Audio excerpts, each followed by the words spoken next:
Անիմացիոն կինոյի այդ հոլիվուդցի վարպետի մասնակցությամբ նկարահանված մուլտֆիլմերը 4 անգամ ներկայացվել են Օսկարի։ Այդ տաղանդավոր հայուհու հաջողություններով իսկապես հպարտանալ է պետք։ Մադլեն Շարաֆյան, Pixar ու Disney ստուդիաների նկարիչ, անիմատոր, Էլիո անիմացիոն մուլտֆիլմի հեղինակ, Ամերիկյան կինոակադեմիայի Օսկար ու անիմացիոն կինոյի միջազգային ընկերակցության Էննի մրցանակների բազմակի նոմինանտ։ Մադլեն, խնդրում եմ պատմեք ձեր արմատների մասին, որտեղացի էին Շարաֆյանները։ Yes, I feel like I have the very typical. Կարծում եմ ընտանիքիս պատմությունը տիպիկ սփյուռքահայերի պատմություն է։ Ցեղասպանությունից հետո ընտանիքիս անդամները Արևմտյան Հայաստանից գաղթել էին Չիկագո։ Այնտեղ նրանք իրենց ապրուստը ապահովում էին գրպակներում հոթ-դոգեր վաճառելով։ Դա ինձ հիմա շատ դժվար է պատկերացնել։ Այնուհետև Չիկագոից նրանք տեղափոխվեցին Կալիֆոռնիա ու արդեն հիմնադրեցին իրենց սեփական արագ սննդի կետերի ցանցը։ Այն կոչվում է Caspers։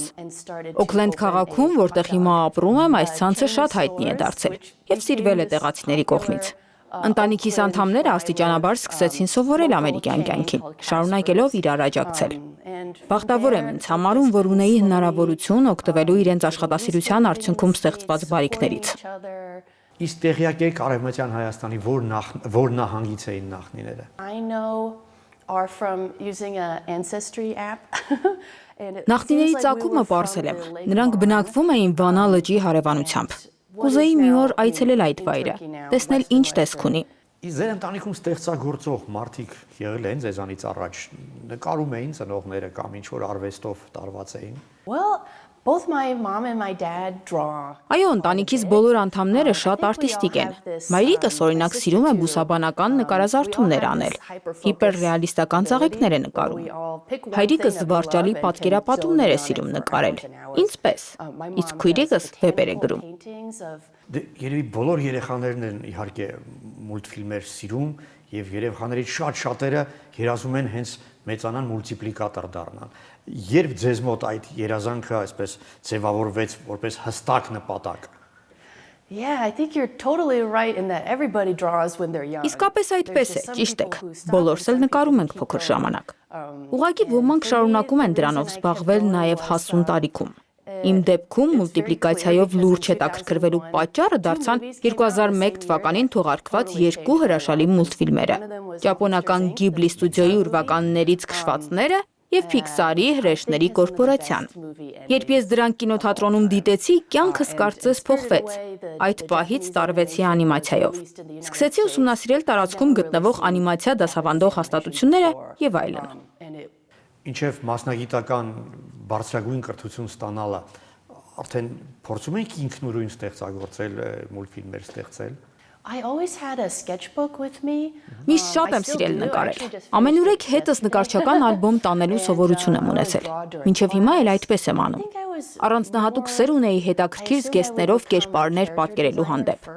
Եվ իրականում մինչև համալսարան ընդունվելս ավելի շատ հակված էի կերպարների նկարիչ դառնալ, քան մուլտիպլիկատոր։ Կալիֆոռնիայի արվեստների ինստիտուտում անիմացիա սովորելուս ընթացքում սկսեցի պատկերապատումներ նկարել եւ կադրավորումներ անել։ Եվ դա հետագայում դարձավ իմ հիմնական մասնագիտությունը։ Քոլեջից հետո անմիջապես Pixar-ում հայտնվեցիք, թե դեռ մինչ այդ էլ ինչ-որ բան փորձում եք ինքնուրույն անել։ Yeah, I did a few things. I did the Այո, այդ ընթացքում հասցրեցի մի քանի պրոյեկտների վրա աշխատել։ Քոլեջի 3-րդ կուրսից սկսած, երբ մոտ 18 տարեկան էի, ստաժավորում անցա Pixar-ում։ Դա իսկապես շատ օգտակար փորձ էր ինձ համար։ Եվ քանի որ այդ ժամանակ դեռ շատ երիտասարդ էի, ինձ դեռ չէին կարող աշխատանք առաջարկել։ Ենթադրում եմ, որ ինձ նկատի են ունեցել որպես տեխնացու, ապագայում աշխատանքի հրավիրելու համար։ Քոլեջը ավարտելուց հետո մի քանի տարի աշխատեցի Burbank-ում, Cartoon Network հեռուստաալիքի Արջերի մասին ողջ ճշմարտությունը մուլտսերիալի վրա, որպես storyboard artist։ Այս զվարճալի մուլտսերիալը պատմում է Սան Ֆրանցիսկո քաղաքում 3 եղբայր արջերի՝ Գրիզլիի, Պանդայի եւ Սպիտակ արջի արկածների մասին։ Ինչ շատ հաճելի ու հետաքրքիր էր աշխատել այս նախագծի վրա։ Քանի որ էպիզոդների համար կադրավորումներ ստեղծելու ընթացքում պետք է նաև աշխատեի սցենարի հետ ու օգտագործեի կերպարների երկխոսությունները։ Դա ինձ օգնեց հմտանալ գաղափարից լավ երկխոսություն ստանալու գործում։ Դա օգտակար եղավ արդեն ռեժիսորական աշխատանքի ընթացքում։ Մասնագիտական կարիերան Մադլեն Շարաֆյանը սկսել էր դեռևս Կալիֆոռնիայի արվեստների քոլեջում սովորելու տարիներին։ Ավարտելով այն, գործի էր անցել Cartoon Network կինոընկերությունում, ուր աշխատում էր «Մենք սովորական արջեր ենք» անիմացիոն ֆիլմը ստեղծող թիմում։ Այնուհետ տեղափոխվեց Pixar, ուր կադրավորող նկարիչ էր աշխատում։ Նա մասնակցել էր Օսկարի արժանացած Կոկոյի գաղտնիքը ու Դանտեի ճաշկերույթը լիամետրաժ մուլտֆիլմների ստեղծմանը։ Մեր հայրենակցուհին եղել է Օսկարակիր առաջ անիմացիոն ֆիլմի սցենարի համահեղինակը։ 2022-ին որպես կադրավորող նկարիչ աշխատել էր Դիսնեյի արտադրած «Քարի պես կարմիր» ֆիլմի ստեղծմանը։ Այն նույնպես Օսկարի էր ներկայացվել։ 2023-ին Մադլենը համալրել էր «Գլուխկոտրուկ 2» սիքվելը նկարահանող թիմը։ Դե իսկ 2025-ի հունվարին կայացավ Մադլեն Շարաֆյանի ռեժիսորական դեբյուտը լիամետրաժ անիմացիոն կինոյում։ Մուլտիպլիկատոր Դոմի Շիի համահեղինակությամբ նրա ստեղծած Էլիո ֆիլմը տիեզերական ուղևորություն նախաձեռնած 11-ամյա տղայի մասին է։ Մադլենի հերոսը ի վերջո դառնում է գալակտիկայում երկիր մոլորակի դեսպանը։ But I just got here! Perhaps one of us could talk to Lord Grygon. I am shy. I'll do it!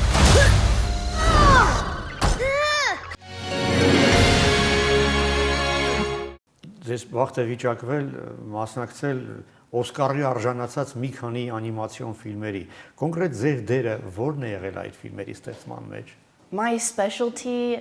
was storyboarding. Ընդհանուր մասնագիտացումս կադրավորումն է։ Օսկարի արժանացած անիմացիոն ֆիլմեր ստեղծած Pixar-ի թիմերում ես հենց այդ գործն եմ արել։ Չնայած որ ռեժիսորական նախագծեր եմ ունեցել, կադրավորումը միևնույն է կմնա իմ սիրած զբաղմունքներից մեկը։ Դա բավական ծանր գործ է։ Այն երկարատև աշխատանք է պահանջում։ Բայց այդ աշխատանքի մեջ անցկացրած ժամանակը ինձ համար շատ ուրախ է անցնում։ Կարծում եմ ամեն տեսարանի մեջ կարելի է մի հրաշալի բան գտնել, ինչը հաճույքով կուզենաս պատկերել։ Կոկոյի գաղտնիքը առաջին մեծ ֆիլմն էր, որին մասնակցեցի որպես կադրավորող նկարիչ։ Այս պրոյեկտում 2 տարի ներգրավված լինելով աշխատել եմ գլխավոր կերպարների՝ Ֆրիդա Կալոյի եւ Իմելդա Մայրիկի մասնակցությամբ դրվագների եւ կատակերգական տեսարանները կադրավորելու վրա։ Ֆիլմի այդ հատվածները ռեժիսորը հատուկ առանձնացրել էր ինձ համար, քանի որ դրանք մոտ էին իմ արտիստիկ ոճին։ Կադրավորող նկարիչների դերը շատ կարևոր է նման մեծ նախագծերի մեջ, քանի որ նրանք փաստացի ֆիլմի գաղափարը առաջինը փորձարկող նկարիչներն են։ Հենց նրանք են ստուգում պատմության տրամաբանությունն ու հուզականությունը եւ վերածում են սցենարը վիզուալի։ Քանի որ նախարտադրության փուլում համակարգչային անիմացիա օգտագործելը շատ թանկ է ստուդիաների համար, ֆիլմի վրա աշխատանքները մեկնարկելուց առաջ կադրավորումները ստեղծվում են հետեւյալ կերպ՝ պատկերները ձեռքով։ Այդ տարբերակը շատ ավելի ճկուն է պատմության մեջ փոփոխություններ անելու առումով։ Կադրավորումը նվիրվածություն պահանջող գործ է։ Շատ կարճ կադրավորումներ ստեղծելու փուլում դեռ պատրաստ չեն լինում արտիստների աշխատանքին օժանդակող նյութերը, կերպարների եւ միջավայրերի դիզայնի կոնցեպտները։ Ստացվում է, որ մենք պետք է սկսենք ոչնչից եւ դնենք ողջ անիմացիոն ֆիլմի հիմքը։ Իմ մանկության եւ իմ սիրած մուլտֆիլմերը ստեղծվում էին ֆլոմաստերով եւ ներկերով, վրձնով։ Դե բնական է հիմա տեխնիկական գործիքներ կան ժամանակակից, ցանցային, էլեկտրոնային, ինչպիսի անիմացիան է ձեր սրտով ավելի շատ, որը ստեղծվում է ձեռքով, թե համակարգչի մկնիկով։ I do love them both.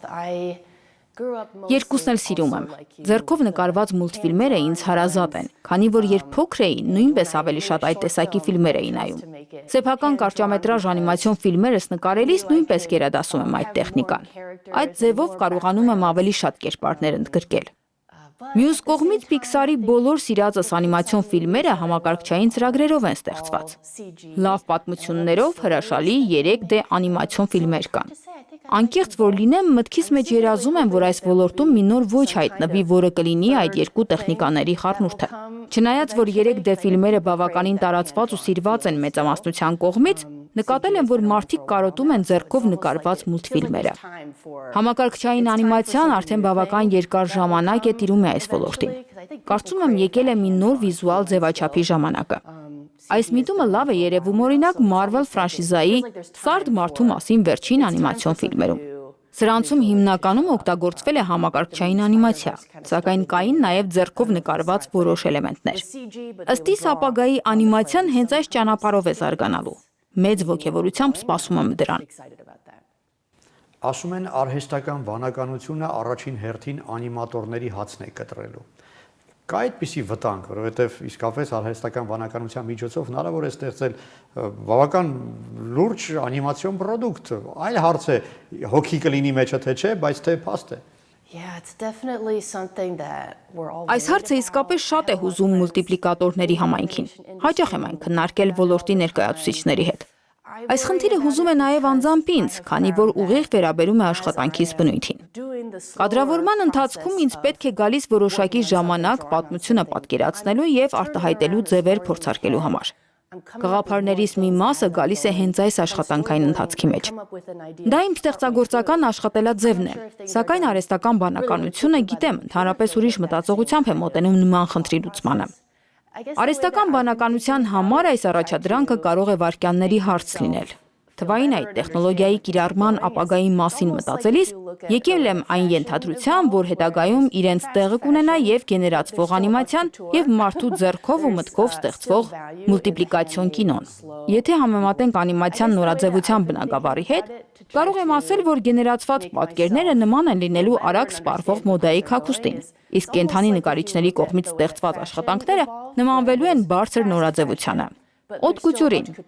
չէ որ ձեռքով պատրաստված, ասեղնագործած կամ գործած իրերը դեռ արժեքավոր են համարվում։ Չնայած որ ժամանակակից աշխարհում արդյունաբերական եղանակով զգեստ ստեղծելը շատ հասանելի է։ Կարծում եմ նույն պատկերը սպասվում է նաև անիմացիայի ոլորտում։ Գուցե ապագայում անիմացիոն ստուդիաները շատ փոքր անձնակազմ ունենան եւ արտադրության մեջ մեծամասամբ արհեստական բանականություն օգտագործեն։ Հնարավոր է, որ նրանց ստեղծած ֆիլմերը շատ էլ հետաքրքիր ստացվեն։ Կարող ենք միայն ենթադրություններ անել դրա շուրջ, բայց հույս ունեմ, որ ամեն դեպքում ձեռագործ աշխատանքը միևնույն է չի կորցնի իր յուրահատուկ արժեքը, շարունակելով տպավորել մարդկանց։ Խոսենք ձեր անձնական հեղինակային անիմացիայի մասին, հա, դուք զուգահեռ աշխատում եք ստուդիաներում արվող մեծ ֆիլմերի համար, բայց նաև ինքնուրույն ստեղծագործում եք կարճամետրաժ մուլտֆիլմեր եք նկարում։ Դա ձեզ համար հոբի է, թե դա վաճառվող ապրանք է նաև։ It's just a hobby. I think Անձնական պրոյեկտներս որպես հոբի էի ընկալում եւ կարծում եմ հենց դրա շնորհիվ չեմ ձանձրանում այդ զբաղմունքից։ Եթե դրան նայեի որպես աշխատանքի, այն գուցե ճնշող ու պարտավորեցնող լիներ ինձ համար։ Բայց քանի որ ես արդեն ունեմ հիմնական գործը ստուդիայում, որտեղ աշխատում եմ մեծ ֆիլմերի վրա, սեփական նախագծերով նպատակ չեմ դնում մեծ լսարաններ գրավել։ Դրանք ուղղակի ինձ հուզող թեմաները բարձրացնելու, նոր բաներ փորձարկելու եւ Pixar-ի պրոյեկտներից դուրս իմ ինքնարտահայտվելու մասին են։ Չնայած որ աշխատում եմ այս հսկա հրաշալի անիմացիոն ստուդիայում, ես կարող եմ ունենալ տարբերվող անձնական ճաշակ ու ստեղծագործական ոճ։ Ինձ համար կարևոր է, որ լինեն դրանք արտահայտելու միջոցները։ Նկատել եմ, որ դուք կենդանիների շատ եք սիրում, ձեր պերսոնաժների մեծ մասը կենդանիներ են։ Որ պերսոնաժն է ձեր ամենասիրած պերսոնաժը։ Ճիշտ եք նկատել։ Շատ եմ սիրում կենդանիներին, մանավանդ նապաստակներին։ Երբ փոքր էի, դիմացի մեծատամներիս պատճառով ստացել էի նապաստակ մականունը։ Ընտանիքիս անդամները մինչև հիմա ինձ մեկ-մեկ այդպես են դիմում։ Նախկինում պատկերապատումներ նկարելիս նաև ինձ պատկերում էի նապաստակի տեսքով։ Ծիծաղելին այն է, որ չնայած որ շատ եմ նապաստակների սիրում, ուժեղ ալերգիա ունեմ դրանցից։ Եվ այդ պատճառով չեմ կարող պահել տանը։ Հետաքրքիր էակներ են, արագ են, խելացի, անուշիկ տեսք ունեն եւ շատ հավես բներ են իրենց համար փորում գետնի տակ։ Փոքր ժամանակ Կալիֆոռնիայի ազգային այգիների հարևանությամբ ապրելով մեկ-մեկ բներ մտնող ամերիկյան ճագարների էի հանդիպում դրսում։ Եվ ինձ միշտ հետաքրքիր էր, թե ինչ են իրենք անում իրենց այդ տնակներում։ Երևի հենց դա էլ հետագայում ոգեշնչեց ինձ ստեղծել անիմացիոն ֆիլմ, որը անվանեցի Բույն։ Հեղինակային անիմացիոն ֆիլմեր Մադլեն Շարաֆյանը սկսել էր նկարահանել դեռ քոլեջում սովորելու տարիներին։ Ծառից ընկած կաղնու մասին Ակորն ու երաժշտասեր կատվի մասին Meowsition կարճամետրաժները տարածում գտան նեղ շրջանակներում, բայց գնահատվեցին մասնագետների կողմից։ Ավելի մեծ ուշադրության արժանացավ 2013-ին նկարահանված Օմլետ անունով խոհարար շնիկի մասին անիմացիոն պատմությունը։ Դե իսկ Pixar-ում արված Մադլենի բույնը մուլտֆիլմը պարզապես ցնցող ազդեցություն ունեցավ։ Գլխավոր հերոսը իր երազանքի տունը կառուցող նապաստակն է։ Ֆիլմում մեր հայրենակցուհին թե սցենարի հեղինակն է, թե ռեժիսորն ու անիմատորը։ 2020 թվականին այն ներկայացվեց Օսկար մրցանակի լավագույն անիմացիոն կարճամետրաժ անվանակարգում։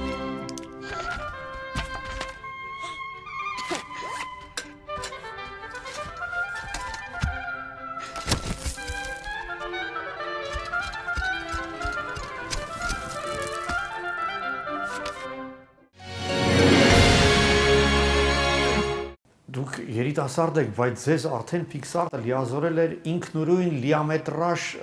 անիմացիոն ֆիլմ նկարահանել։ Այն էլ ինչ ֆիլմ, այն այժմ մեծ էկրաններում եւ համացանցում մեծ հաջողություն է արձանագրել։ Խոսքը Էլիոյի մասին է։ Ինչպես արժանացաք այդ հնարավորությանը։ Yeah, I think thanks to the Pixar-ում որպես կադրավորող նկարիչ աշխատելու տարիների ընթացքում հավանաբար կարողացա ավագ գործընկերներիս ապացուցել, որ ունակ եմ անել ավելին։ Ստուդիայի ռեժիսորները ինձ վստահեցին ու հավատացին, որ ի վիճակի եմ ամեն բարդության առաջադրանք կատարել։ Հենց իրենց հետ աշխատելով որոշակի անուն վաստակեցի։ Pixar-ի գլխավոր ստեղծագործական տնօրենը Փիթ Դոկտերը շատ էր հավանել իմ բույն կարճամետրաժը։ Նա նույնիսկ փորձում էր կազմակերպել կինոթատրոններում իմ այդ ֆիլմի ցուցադրությունը։ Փիթ Դոկտերը վստահեց ինձ։ Նա հավատաց, որ կարող եմ նաև լիամետրաժ ֆիլմ ստեղծել։ Ու ես ստանձնեցի Էլիո լիամետրաժ անիմացիոն ֆիլմի ստեղծման պատասխանատվությունը, կիսելով այն համառեժիսոր Դոմի Շիի հետ։ Մեծ ու շատ հետաքրքիր աշխատանք էր։ Ձեր հեղինակային մուլտֆիլմերից մեկը առաջադրվել էր, նոմինացվել էր Օսկարի։ Դուք կարող եք սպասել, որ այդ ֆիլմը իսկապես կարող է այդպիսի հաջողություն ունենալ։ Oh, no, I didn't expect it at all. Ոչ, ընդհանրապես չէի սպասում դրան։ Բույնը ստեղծել էի Pixar-ի Spark Shorts կարճամետրաժների փորձարարական ծրագրի ընթացքում։ Այդ ծրագրի շրջանակներում անիմացիոն ֆիլմերի թիմերը ունենում են բավականին սահմանափակ բյուջե եւ ժամանակ կարճամետրաժներ նկարելու համար։ Իմ դեպքում ես ունեի 6 ամիս եւ շատ համեստ բյուջե։ Մեծ ակնկալիքներ չունեի այդ ֆիլմի հետ կապված։ Շատ էի զարմացել եւ նույնիսկ ինձ անհարմար էի զգում, երբ իմացա, որ այն նոմինացվել էր Օսկարի։ Ինձ ավելորդ էի զգում լուրջ խնդիրներ բարձրացնող ֆիլմերի ռեժիսորների շարքում։ Մյուսները կարևոր թեմաներ էին արծարծում, իսկ իմ ֆիլմը կենդանիների տնակների մասին թեթև պատմություն էր։ Նույնիսկ վախենում էի այն մտքից, որ ֆիլմս կարող էր հաղթել, քանի որ գիտեի, որ շատերը կհամարեն, որ այն չափից շատ մանկական է եւ անլուրջ։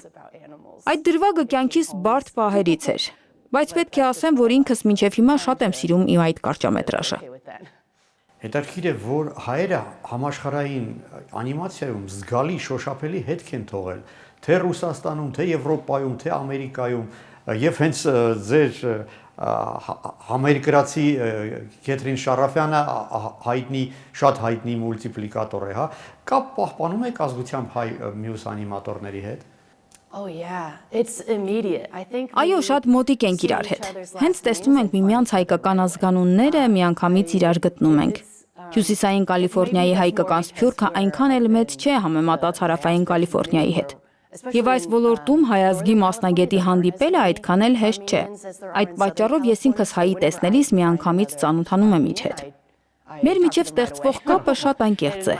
Այս վերջերս ինձ Լոս Անջելեսում հրավիրել էին Ամերիկայի հայկական կինոընկերակցության կողմից կազմակերպված հայկական կինոյի 10-րդ փառատոնի փակման արարողությանը։ Ինձ եւ մի քանի այլ հայ կինոգործիչների նույնիսկ հատուկ մրցանակներ էին շնորհել։ Այդ օրը ես ինձ շատ կապված զգացի հայ համայնքի հետ։ Մեծ հպարտություն եմ զգում, որ որպես հայեր այսքան տպավորիչ ձևով ենք մուտք գործում ամերիկյան կինոյի ոլորտ, ու մասնավորապես անիմացիայի ասպարեզ։ Իսկապես անիմացիայի բնագավառում հայերը շատ նկատելի են, ու ոչ միայն Ամերիկայում։ Տարբեր երկրներում ազգությամբ հայ անիմատորները շատ մեծ ձեռքբերումների են հասել։ Հպարտանում ու ոգեշնչվում եմ իմ այդ հայրենակիցներով։ Անիմացիոն կինոյի ասպարեզում մեր հայրենակիցներից շատերն են մեծագույն ձեռքբերումների հասել։ Խորհրդային մուլտիպլիկացիայի հայր հիմնադիր համարվող Լև Ատամանովը նույնպես հայ է։ Նա մուլտֆիլմներ է ստեղծել հայկական, ռուսական, չինական, հնդկական, դանիական հեքիաթների հիման վրա։ Նրա ամենահայտնի ստեղծագործություններից են Ալ ծաղիկը, Ոսկե անտիլոպը, Ձնե թագուհին, Պարուհին նավի վրա մուլտֆիլմները։ Նա է նկարահանել նաև հայկական առաջին անիմացիոն ժապավենը, Հովհաննես Թումանյանի հեքիաթի հիման վրա արված Շունն ու կատուն մուլտֆիլմը։ Խորհրդային մուլտիպլիկացիայի շեդևրների թվում է նաև Լևոն Խաչատրյանի գործերից մի քանիսը։ Նա է ստեղծել Պրաստակվաշինայի հայտնի հերոսներին՝ Դյադյա Ֆյոդորին, Մատրոսկին Կատվին, Շարիկ-շանն ու Փոստատար Պեչկինին։ Խաչատրյանի ստեղծած հերոսներն են նաև Բարբոսն ու նրան հյուր եկած Շարիկը։ Хорошо. А дедушка где спит? Какой дедушка? Ах, дедушка. Եվրոպայի խոշորագույն անիմացիոն ստուդիան Սայուզ մուլտֆիլմը տարիներ շարունակ ղեկավարել է մեր հայրենակից Հակոբ Կիրակոսյանը։ Որպես պրոդյուսեր նա աշխատել է Կեշա Թութակի մասին սիրված մուլտֆիլմերի շարքը ստեղծած թիմում։ Не сыпь мне соль на раны, не говори на взрыв. Հոլիվուդում նույնպես շատ հայտնի հայազգի անիմատորներ կան։ Օքլենդ քաղաքի հայկական եկեղեցու քահանայի ընտանիքում ծնված Քեթրին Սարաֆյանը ամերիկյան ամենադրամարկղային մուլտֆիլմերի ստեղծմանն է մասնակցել։ Աշխատել է Խաղալիքների պատմությունը, Հրեշների կորպորացիան, Ֆլիկի արկածները լիամետրաժ մուլտֆիլմները ստեղծած թիմերում։ Եղել է Օսկարի ու Ոսկե գլոբուսի արժանացած հռչակավոր Brave ֆիլմի գլխավոր պրոդյուսերը։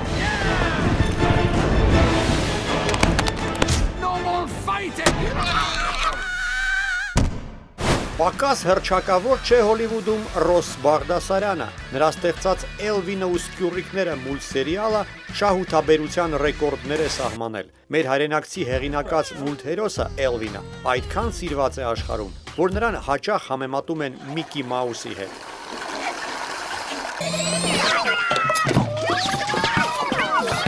Դե իսկ հայ անիմատորներից ամենահռչակավորը իհարկե Ռոբերտ Սահակյանցն է, որը պարզապես չունի ներկայացման կարիք։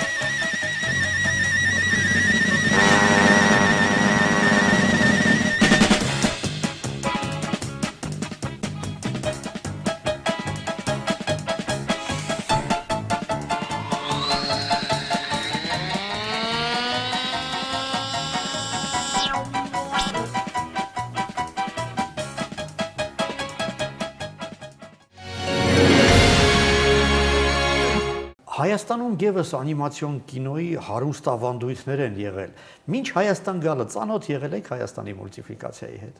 The only one that I knew of. Մանկությանս տարիներին կաբելային հեռուստատեսություն դեռ չկար, եւ ֆիլմեր դիտելու միակ ձևը DVD սկավառակով կամ կասետով միացնելն էր։ Ամերիկայում խորհրդային անիմացիոն ֆիլմերի ընտրությունը ցավոք շատ սուղ էր։ Խանութներում նման ֆիլմեր չէին առաջարկվում։ Դա է պատճառը, որ Սահակյանցի մասին ոչինչ չեմ իմացել։ Հայի կողմից ստեղծված միակ խորհրդային մուլտֆիլմը, որը տեսել էի, Լև Ատամանովի Սառցե թագուհին էր։ Շատ եմ այն սիրել, եւ մինչեւ հիմա շատ բարձր եմ գնահատում որպես անիմատոր։ Ատամանովի Սառցե թագուհին մեծ մուլտիպլիկատոր Հայաո Միյաձակիի սիրած մուլտֆիլմերից է։ Դե առաջին ձեր այցը պատմական հայրենիք կապված էր Ռեանիմանիա անիմացիոն փառատոնի հետ, հա դուք պատվավոր հյուրն եք այդ փառատոնի, ինչպիսի անիմացիոն կինո Հայաստանում բացահայտեցիք։ Ձեր հայրենակիցները ստեղծել են ավանդույթներ, որով կարծում եմ կարելի է հպարտանալ։ Oh yeah, I'm so happy to be here. I didn't know what to expect. Այո, ես իսկապես շատ ուրախ էի այդ առիթի համար։ Քանի որ Հայաստանը շատ հեռու է Կալիֆոռնիայից, ինձ դժվար էր պատկերացնել, թե երբ կկարողանամ գալ նախնիներիս հայրենիք։ Չէի պատկերացնում, թե ինչպես ինձ կընդունեն Հայաստանում։ Կկարողանամ արդյոք ընկերանալ մարդկանց հետ։ Չգիտեի ինչ սպասել։ Ու երբ Երևանում անցկացվող Ռեանիմանիա փառատոնին մասնակցելու հրավեր ստացա, շատ էի ուրախացել։ Հրաշալի փառատոն է։ Այն արդեն հարուստ ավանդույթներ ունի։ Վրեժ կասունին մեծ գործ է անում։ Փառատոնի ընթացքում ես ինձ հարազատ միջավայրում էի զգում։ Երջանիկ էի, որ այդքան գնահատված եղա արվեստը սիրող իմ հայրենակիցների կողմից։ Շատ հաճելի ժամանակ անցկացրի։ Բազում նոր հայ ընկերներ ձեռք բերեցի։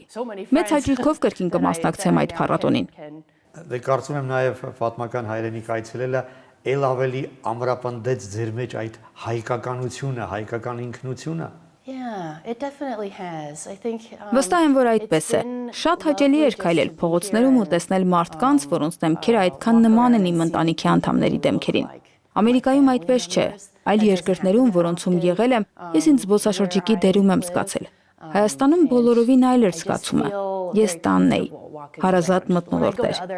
Իսկապես, Հայաստանում իմ հայկականությունը նոր երանգներ ստացավ։ Մադլեն, եթե չեմ սխալվում, 4 ձեր մասնակցությամբ ֆիլմերը առաջադրված են եղել ժամանակին Օսկարի, ես վստահ եմ, որ ձեր ինքնուրույն արած ֆիլմերից մեկը անպայման մի օր Օսկարի արժանանալու է, եւ այդ առիթով ես կարողանամ ձեզնից երկրորդ հարցազրույցի մասին ձեզ խնդրել։ Շնորհակալ եմ, նոր հաջողություններ եմ ձեզ մաղթում։ Oh, thank you so much. Մադրեն, այս ավանդական իմ հուշանվերն է, այս անամոր կոչվող հրաշալի գինին Մանուկյան ընկերությունը արտադրել է ընդամենը 100 օրինակով, այն այդպես էլ կոչվում է անամոր աշխարհի հայերը։ Այ հաջող ձեր հաջորդ պրեմիերան այս գինով խնդրում եմ նշեք, եւ այս գինին շատ համեղ է Եվրոպայում մեր հայրենակցի կողմից արտադրվող Մարլենկա քաղցրավենիքի հետ։ Oh my gosh. Oh, merci. Wow, thank you. Oh my gosh.